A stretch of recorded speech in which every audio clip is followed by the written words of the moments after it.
Imposter Syndrome, Unmasking the Mind series. Alam mo ba yung pakiramdam na kahit gaano ka nakagaling, parang hindi pa rin sapat?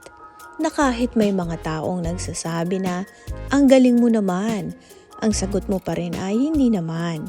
Yan ang tinatawag na imposter syndrome, kabaliktaran ng Dunning-Kruger. Yung iba, konti pa lang ang alam, todo kumpiyansa. Pero ikaw na pinagpuyatan at pinaghirapan, nagdududa pa rin sa sarili. Minsan kasi, sanay tayong i-downplay ang sarili para lang hindi makapagyabang.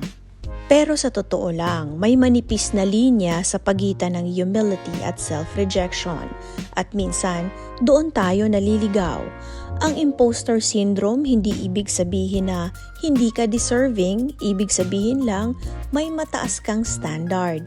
May puso kang ayaw maging kampante. Pero gusto kong ipaalala sa'yo, hindi mo kailangang maramdaman na perfect bago mo sabihin I am good at what I do. The truth is, your growth doesn't cancel your worth. Hindi mo kailangan maging someone else para maging karapat-dapat. Kung nasaan ka ngayon, may dahilan kung bakit dinala ka ng Diyos dyan.